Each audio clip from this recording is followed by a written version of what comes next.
We also provide, in many cases, we recommend alternatives. For example, whenever we see that you use a Windows API, we suggest you, oh, this is the dotNET method or class that allows you to reach the same result. We cannot, in some cases we do the substitution automatically. In other cases, we can't because it's impossible to do that automatically. But we say, okay, if I were you, I would research in this direction. These are the dotNET objects or methods that you should use. We also spot common programming errors, and we provide the size complexity statistics. We also have a very powerful refactorer, which means our code generator is not just one-to-one. In the process of creating the VB.NET code, we refactor the code. We apply all the possible refactor techniques so that the target code is as efficient as possible, as concise as possible. We never expand the code.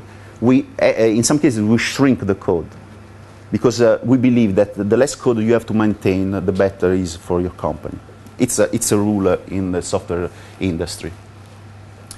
And we do several things. For example, we are able to refactor go-sub statements into separate methods. This is the only tool on the market that can do this. We can refactor on error into try-catch. We use type inference, for example. If you have many variant and object variables, you can enable this feature, and our tool will attempt to understand what is the best type for this variant. So instead of using variant, you may end up using strings, or instead of using object, you might be your code might run faster and be more readable and manageable if this object is turned into, let's say, a text box.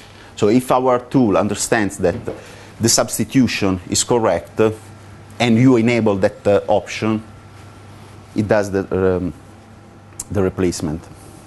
Oh, and by the way, you were working with ASP. You said you should do to the code. It's not documented, but the code that you obtain by a one-to-one translation, a dump translation from VB6 to VB.NET, is not ready for the SPS environment. You need to apply. You need to do some code transformations. You need to apply attributes. We are the only tool who can handle this correctly. And it's surprising. It surprised me when we found that one of our customers, of our early customers, they called us. Okay, my component crashes, and we don't know why. We researched this thing, and I was surprised to see that this problem is never mentioned anywhere in literature, internet, blogs, or whatever. Okay, and then we have third-party control. Before we continue, I want to just to give you an idea of how the software works, which is actually very simple.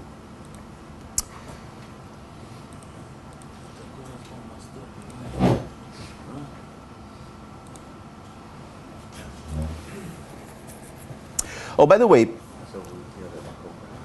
let me.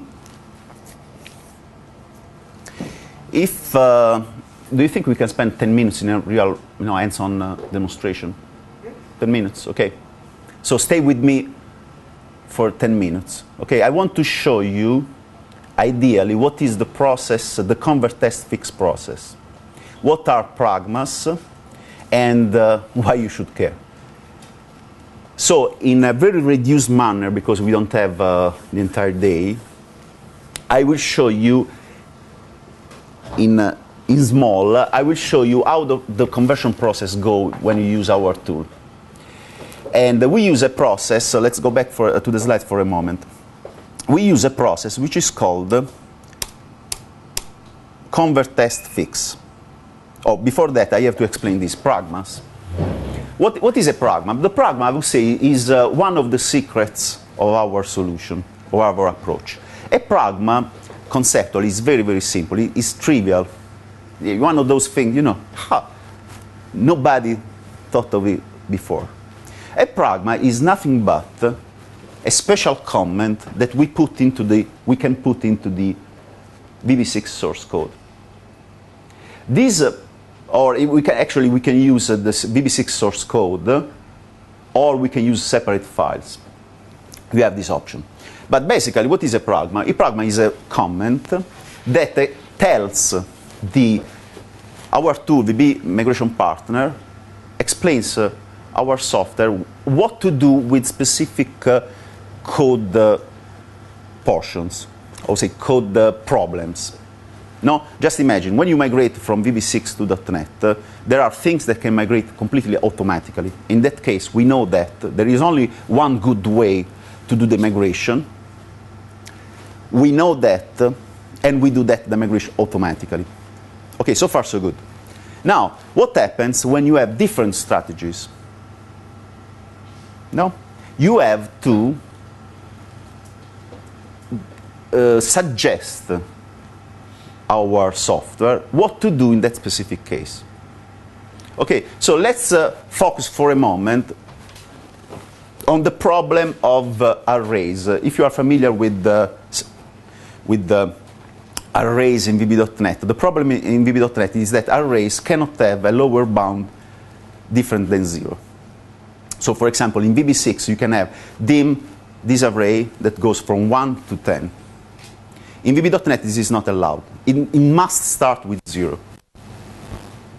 Okay, so this is a problem.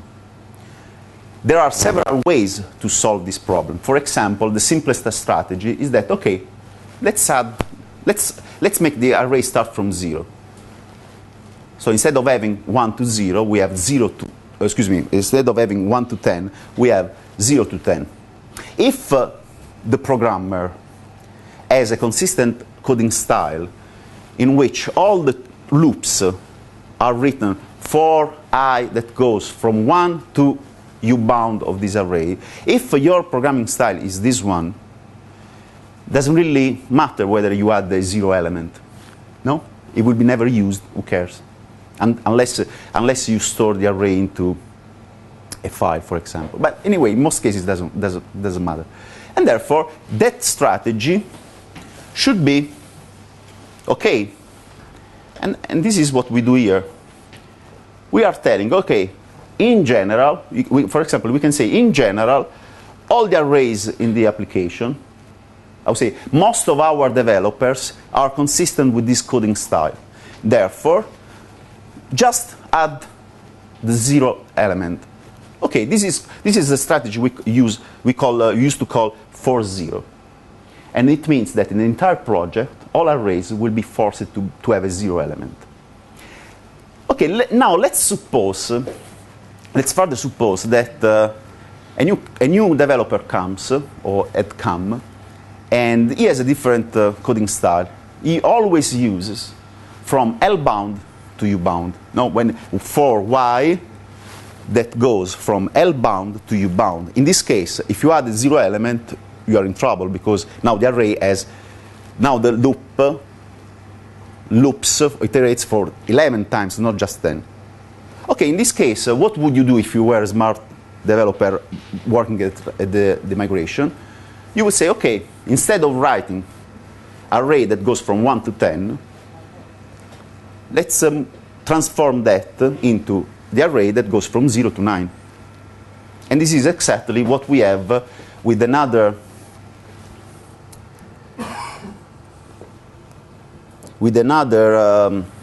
strategy, which is called shift. We have 5 different strategies to deal with arrays. One is force 0. The second one is shift. And when we have the shift strategy, it means that all arrays are shifted towards 0. Now, the key point here is that the application has 100 files.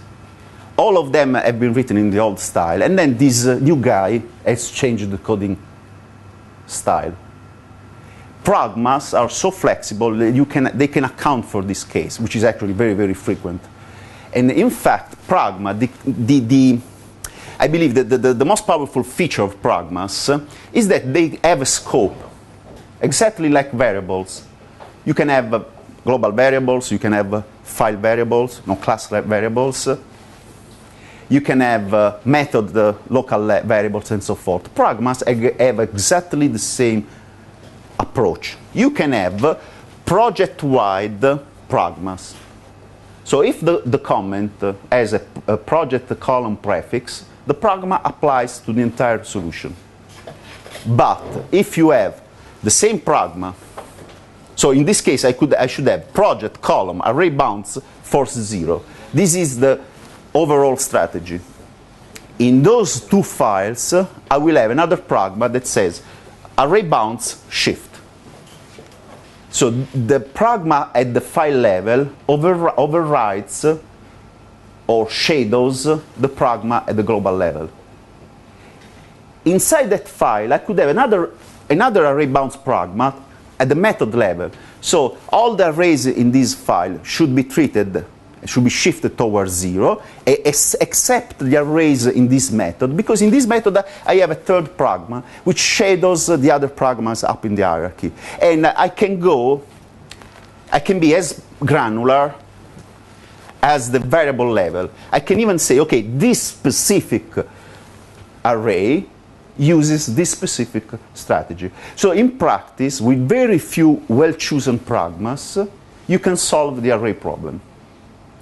But, and this is the really interesting thing, these Pragmas travel with the VB6 code. They are special They are not options for the migrator. No? They travel, they are inside the VB6 code, and they travel with the VB6 code. They are subject to versioning of the VB6 code. And that's why this is how our convert test fix methodology works. It's very simple. I mean, after you think of it, the concept is simple. And once again, believe me, it surprised me that no one thought about it. I would like to understand something, like in the different steps that for the migrations. I would like to understand if you have to go through the script before now you're creating like some rules, right? You decided of rules how to, so you need to go through all the script to know what you need to do. This is a good question, actually. I mean, like I'm a bit mixed up, you know, like sure. The steps. Sure. So the question is, what is the advantage if I have to go through the entire script and check each array one by one? Okay, probably the array is not the best example, but because there are many of these options. Actually, they just work either at the project level or the file level. Arrays is probably one. No, it's not probably. Is one of the most specific Pragma, and you often need to go to the variable level. But in general, the convert test fix approach goes like that. You start, and actually we will see that in a moment, but just to explain that in advance. You start, you migrate the application as is, you load it into Visual Basic.NET or into Visual Studio actually, and you see some compilation errors.